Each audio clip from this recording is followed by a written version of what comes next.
नमस्कार. मी श्रीमती निलोफर फणीबंद, जिल्हा परिषद प्राथमिक मराठी शाळा गळुर्गी, तालुका अक्कलकोट, जिल्हा सोलापूर.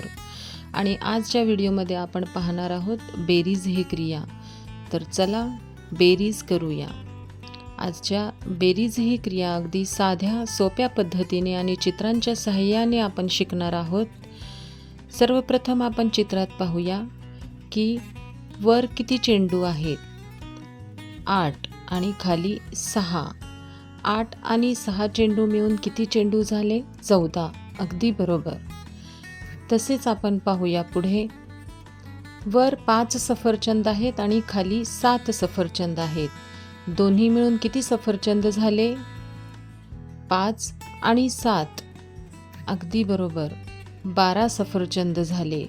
म्हणजेच दोन्ही वस्तूंना एकत्र केल्यानंतर येणारे उत्तर हे बेरीज क्रियेनंतर येणारे उत्तर असते.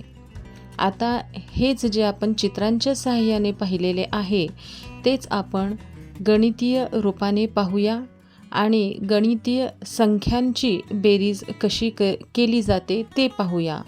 आता आपण इथं पाहतोय 15 अधिक 12, ह्याचे उत्तर आहे 27. त्याच पद्धतीने दुसरे एक उदाहरण आपण इथे पाहणार आहोत. एकक आणि दशक या रूपामध्ये एकक आणि एकक यांची बेरीज आपल्याला करायची आहे आणि दशकांची बेरीज करायची आहे. तर चला पाहूया.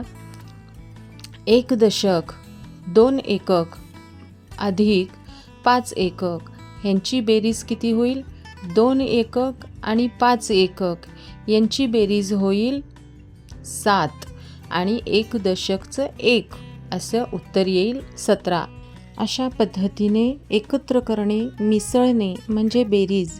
अशीच उदाहरणे सोडवून बेरीज क्रिया शिकूया आणि अशा विविध व्हिडिओंच्या माध्यमातून आनंददायी शिक्षण घेऊया.